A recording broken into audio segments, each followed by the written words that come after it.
Hi everyone, welcome to Book Chat. My name is Leslie and I'm the Reading Safari and Stream Coordinator for Monterey County Free Libraries. Today we're going to be talking about my favorite novel, which is called Department of Speculation. This novel is by Jenny Offill. It clocks in at less than 200 pages. I first read it probably about 5 or 6 years ago. I can't remember if it was 2014 or 2015, but right after I read it, I immediately started rereading it. Because even though it is very small and it's under 200 pages, I think it's 177 pages, and then it's a very quick read. So despite those things, this is not a book that is fluff. It's funny and sometimes hard to understand, but it's very deep. Every time I read it, and I do read it every year, at least once a year, I find something new or I am reacquainted with something that I just find to be either hilarious or genius or astute or something like that. I love this book so much. And this book is about a woman she's a creative. She's written a book and all she really wants in her life is to be an art monster. So by art monster, just basically someone who makes art, someone who's creative, blah, blah, blah. Someone who's living that kind of life where you're in service to the art. And she ends up on this path where she becomes something that is very ordinary, which is a wife and a mother. So when I first read this book, my children were really, really young. And I had all this ambivalence about motherhood. On one hand, the love for your children just is so deep and impossible to describe. And the other, there is this really strong sense of not liking the institution of motherhood and not enjoying the things that are required of you as a mother. And so I could see my experience in the pages of this book, which is, I think, why I appreciate it so much and why it speaks to me so much. There's a longing for yourself as you were before you had children.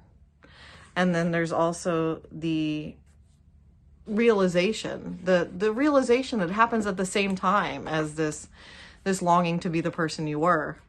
There's also the realization that, what would you do without this child or your children that you love so much? So I wanted to read a passage that I think really illustrates one of the themes of this book. So I'm going to read it to you, and here it is. My best friend came to visit from far away. She took 2 planes and a train to get to Brooklyn. We met at a bar near my apartment and drank in a hurry as the babysitter's meter ticked.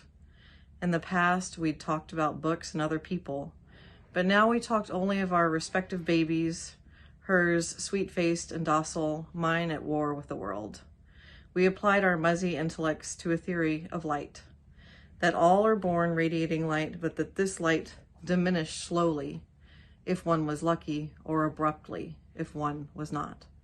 The most charismatic people, the poets, the mystics, the explorers, were that way because they had somehow managed to keep a bit of this light that was meant to have dimmed. But the shocking thing, the unbearable thing it seemed, was that the natural order was for this light to vanish. It hung on sometimes through the 20s, a glint here or there in the 30s, and then almost always the eyes went dark.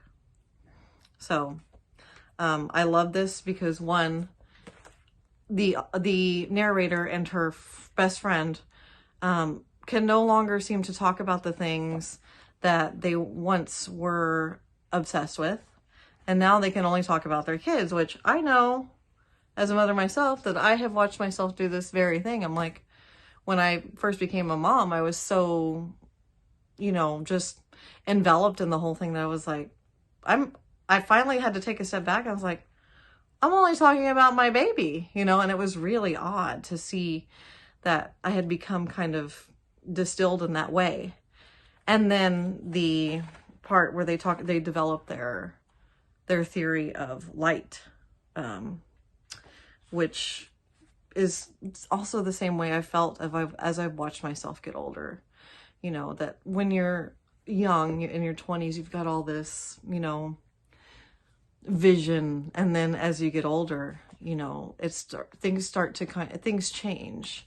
Your vision of yourself changes, your vision of your life changes, and that's often a hard thing to accept. And that is one of the things that I love so much about this book, is that this woman, the narrator, is kind of at war with herself, but also has accepted where she's at. And I find that to be very true for my own journey as a human and as a mother. I could say so much more about this book, but time constraints being what they are, I'm going to leave it there for now. Please do check this out. Like I said, my favorite novel of all time, and that's really, really hard. That's really a big thing for me to say, because I'm never able to narrow things down like that. So this book is excellent. And if you do happen to read it, I hope that you will get in touch, tag us on your social media. Let us know what you think of this book, because I'd love to hear from you. All right.